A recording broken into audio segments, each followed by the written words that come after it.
What is going on? Do you know? Oh, I don't know if it's real. This is Heart Standard.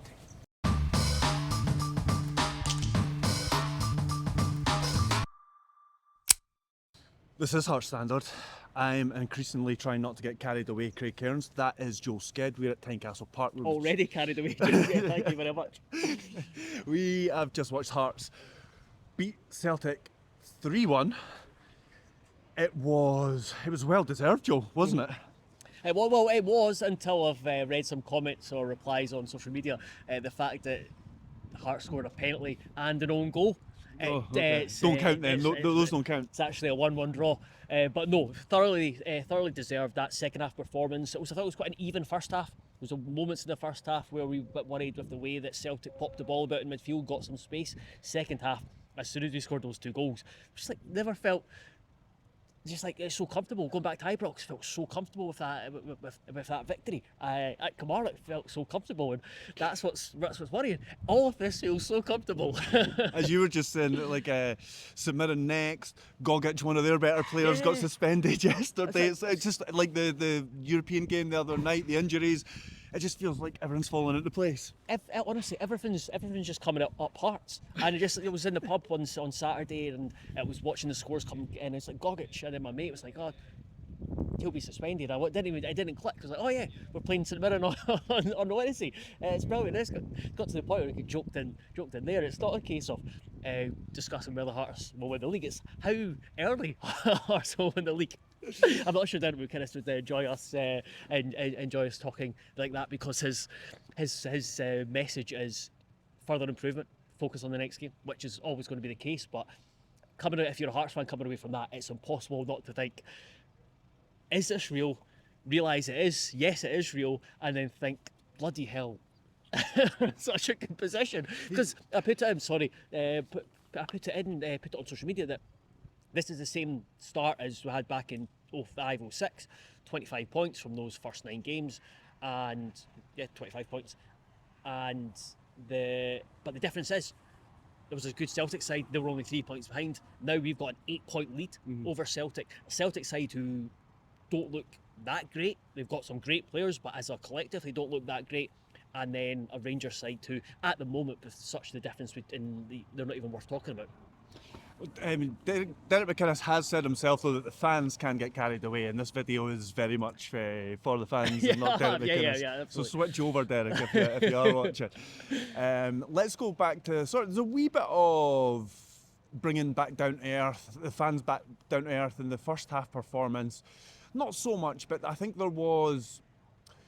it left me thinking that this could go either way. I thought that you said it was fairly even. Thought Hearts started the game really well. They get ahead, and then Celtic scored, and it sort of spooked. Maybe it's too strong a word, but I felt like it affected Hearts. Said spooked. I think McInnes did he say the word? I'm sure he said spooked. Going back through his quotes, I'm sure he said he said something along Definitely those lines. Affected them. Yeah, and I thought the start was really good. I thought they put them under pressure really early on, and you're just thinking, we've got that goal. It's like, if we can build on this, and it's kind of case of can we win? How comfortably can we win this? But yeah, that goal, and it was a reminder of the quality Celtic do have. We need to watch it again. I don't know if it's. I was trying to work out when they scored, and McInnes was shouting across the player. I wasn't sure who he's wanting to follow McGregor, and that's something that they did have to sort out. Whether it was Braga meant to come back and help the midfield too, or however the shift it was, but it was a really good goal. And there was times where it was just like you kept saying, 1 or 2 passes, and they're getting goal sides in the midfield, and then you were just thinking, right, this is a bit of a concern. But at the same time, I always thought Hearts had a goal threat, and especially when we got Kyziridis on the ball and he drove at Donovan, set up a chance for Shankland. But just in general, I think getting into the Celtic final third, just they look shaky, especially that right hand side of the defence. Kieran Tierney, again, shadow of the player that you'd seen from his first spell at Celtic. So while there was things to be nervous about in the first half, I thought there was equally things to be positive about. Yeah, I mean, and one of the things as well is not too dissimilar to the Falkirk performance, and that Falkirk are a passing team as well, but they felt that because of the way Hearts play, they want to go a bit more direct, and McInnes mentioned that after the game there, that Celtic went a bit direct, and those caused Hearts a few problems sometimes. But to continue on the positives that you're talking about there, Svolo concedes his first goal in a Hearts jersey. Then he has a terrible kick out, which leads to a great chance for Nygren. And I mean, it was the other side of quite a packed area from us, but it looked like it was an absolutely brilliant save, and it turns out to be so decisive. Yeah, massively. And that's I turned to you, said when Hearts went ahead, how big a moment it is. Not until it's later in the match that you realise how big a moment it is. I think that's what you wrote. And it was, I think it was really poor from Nygren, just finish it. But it was great recovery from Schorlo. He got his hand up so quickly. And fans have been joking. It's like, we don't know, because he's had so little to do. We don't know if he's a good goalkeeper or not, but that was a brilliant save. And then the one, when it was C1, it flicked off. We weren't sure if it was Magnussen's head or Steinbender's head. But the save down to his right was superb. Yeah, it was two where you were just waiting for the net to bulge. But that meant that at half-time the teams went in 1-1. Maybe I was taking the wrong words when I was saying that kind of brought Hearts fans back down to earth a bit. I don't think it brought them back down to earth, but I think it made it. It took something away from. You still felt like, you said you felt like there was a goal in Hearts still. Yep. I still felt that there was possibly a threat from Celtic, but Hearts tweaked things ever so slightly at half-time, and they managed to, I think what they were saying afterwards was, I think they just did the game plan better in the second half in terms of off the ball and stopping Celtic from what they can do. Yeah, absolutely. And obviously getting ahead is massive. We were trying to work out for those first 5 minutes. We're like, have they gone to a back five, or have they gone to a front three? And it was sometimes a wee bit difficult to work out, but it seemed like there was a different system in place, in possession and out possession. But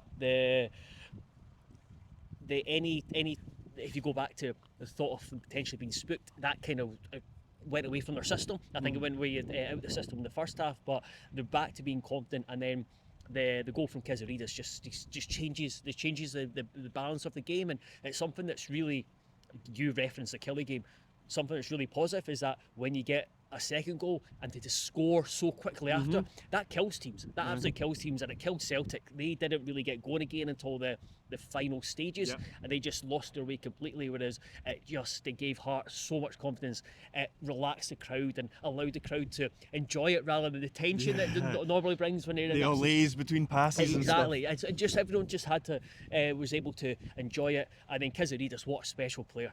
He's just so, we spoke to him afterwards, and he's just such a cool guy.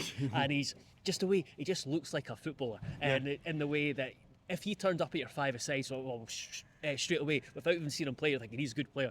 Just the way he carries himself, and when he gets the ball, the way he drives at players, his balance is excellent. He can go left or right, and then his awareness to, rather than go far, everyone expected him to go in the far corner, to reverse it into the bottom corner, use the bodies to kind of shield it as well, was just phenomenal.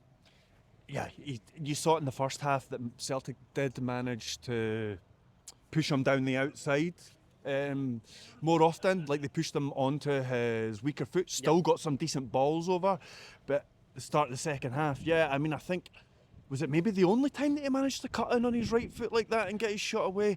The only other one in the first half I can think. Couple of crosses. There was one deep for Harry Milne, and there was one that was headed away. But he's big. The most damage he did, certainly in the first half, was going on his left and driving low balls across, and then just that goal in the second half. Just from that area again. I need to look to see the shot map if it's right in the rectangle that I made on that shot map. But it's the same area again. Yeah, absolutely will be, and it's just it's good to know. Like, managers, Rodgers referenced it. It's like he's going to go into that right hand side position, but it's fine knowing, and then it's the difference between knowing and actually stopping him. And because he can do that, go down the left hand side, because he can pick out a pass, he's got so many different kind of avenues or different ways to kill you. which is really. He's not a one-trick pony. That's a long way saying that. And yeah, so that was just magic, and I think that really turned the game. Lawrence Shankland. We should probably talk about Lawrence Shankland. I was going to say another 2 goals. Another goal and then another one which was given to him by the stadium announcer. It was very much an own goal, sliced in by Dane Murray. It was just another leading from the front performance, and something you pointed out in the first half. What was slightly different about Hearts' shape is he seemed to be the furthest forward, with Braga dropping in more. Well, we talked about it, and you wrote about it. The key battles. We kind of thought that he would drop on Callum McGregor, and he would be that number 10. But they flipped it. Braga was asked to do it, and Shankland was brilliant. And it wasn't like the complete striker performance in that he was bringing in play. He was being a real threat. I just thought as a leader, it was a really big performance where he worked his arse off. He covered so much ground. He ran. He was like, there was one point he was on the edge of the box clearing the ball, and it was just the shift he put in, which he continued to do. And McInnes referenced the amount of work he does off the ball. Anybody else you want to give a shout to, Joe? Beni. Beni and Cammy Devlin, I thought as a pair were brilliant, but I thought... Is that 2 games in a row that Cammy Devlin's got man of the match and you singled out Beni instead? Yeah, probably. But Devlin was brilliant. He's just in those type of games, just let him go run about and just be a nuisance. And he was brilliant, harrying, harassing, just being a pain in the arse. And then winding up McGregor.